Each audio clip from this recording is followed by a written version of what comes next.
প্রিয় বন্ধুরা, আসসালামু আলাইকুম। সবার আগে বাংলাদেশ খবর থেকে নতুন সরকারের কাছে সাধারণ মানুষের প্রত্যাশা নিয়ে আমি এখন কথা বলছি লুৎফা বেগমের সাথে। লুৎফা আপা বলেন। আসসালামু আলাইকুম।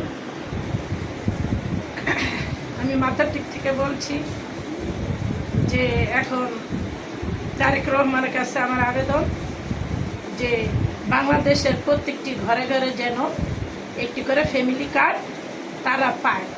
ঠিক আছে, এটা আমার প্রত্যাশা।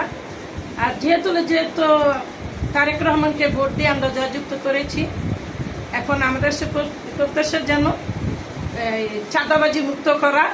এটাই আসলে মনে করেন মা বোনদের কানের দুল নিয়ে যায়, সোনা গয়না নিয়ে যায়, ব্যাগ ছিনতাইকারি করে নিয়ে যায়, তারা ধরতে পারে, কান্নাকাটি করে তারা বাড়িতে আসে, আরও স্বামীর সাথে তারা অত্যাচারিত হয়। কিন্তু সেই অত্যাচারীটা তো কেউ মানতে চায় না যে স্বাভাবিক নিয়ে গেছে ছিনতাইকারীরা, কেন তুমি ওগুলো পরে গেলা, কেন গেলা? এটার জন্য আরও অত্যাচার হয়। ঠিক আছে, তাহলে এই মা বোনরা এত অত্যাচার সহ্য করে রাস্তাতে হাঁটতে পারতেছে না চাঁদাবাজের জন্য। ভোরবেলা একজন মানুষ একটা বিপদে যাইতেছে, কোথায় কি আছে লইয়া দৌড়, পিস্তল ঠেকাইয়া, ছুরি ঠেকাইয়া, কিন্তু মা বোনরা তো পারে না ওদের সাথে। কালো গাড়ি নিয়ে আইসা কিছু দেখা যায় না, গ্লাস খুইলা বাস নিয়ে দেয় টান দিয়া, কেউ বুঝতেও পারে না যে ওরা ছিনতাইবাজ চাঁদাবাজ। ঠিক আছে, কিন্তু ওদেরও তো মা বোন আছে, ওরা কেন বুঝে না যে আমরা আজকে ওদের এগুলা নিচ্ছি, আমাদেরকেও তো নিতে পারে, কেন ওরা বুঝার তো একটু উচিত। তা আমি চাই কোনো চাঁদাবাজ যেন দেশে না থাকে, দেশমুক্ত চাঁদাবাজ চাই। আর বিভিন্ন বাজারে বিভিন্ন দাম, ঠিক আছে, সব জায়গায় চাঁদাবাজ হয়। তরকারি তো এসে মেন চাঁদাবাজ। 15 টাকার তরকারি না বেচে 60 থেকে 70 টাকা, একটা লাউ 15 টাকা কিনা বিক্রি করে 100 টাকা, 120 টাকা, 80 টাকার নিচে কোনো তরকারি নাই। 80 লাউ, একটা লাউ সাধারণ 20 টাকা, সেটা নিয়ে বেচে 100 টাকা।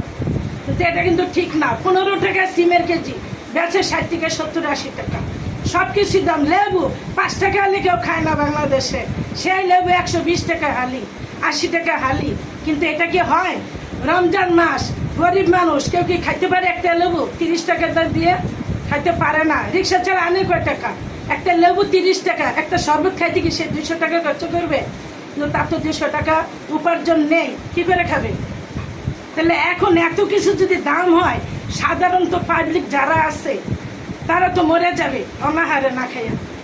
আর যাদের আছে তাদের তো আছে। লেবু 500 টাকা হলেও তাদের জন্য কোনো ব্যাপার নয়। কেন? তারা বিভিন্ন ঘুষ খেতেছে, চাঁদাবাজি করতেছে, ওইটা সেইটা নানান স্থলে তারা আছে। কলমের খুচা দিয়ে তারা লাখ লাখ টাকা ইনকাম করতেছে। কিন্তু এটা তো ঠিক না। চাঁদাবাজি সব কিছু দিয়ে চাঁদাবাজি, কলমের খুচেও চাঁদাবাজি।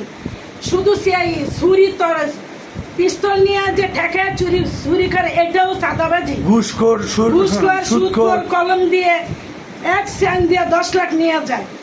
কিন্তু এটা কিন্তু ঠিক না। সব দিক দিয়ে দেখতে হবে আমাদের যে আছেন এখন বর্তমান বাংলাদেশে, তারেক সাহেব। ঠিক আছে, হাসপাতালে চাঁদাবাজি। একটা রুগী জরুরি নিয়ে গেলে দেন 500, তাহলে তাড়াতাড়ি নিয়ে যায়। কিন্তু এটা কিন্তু ঠিক না। আপনি এখন এই সরকারের কাছে আপনার তাহলে কি প্রত্যাশা?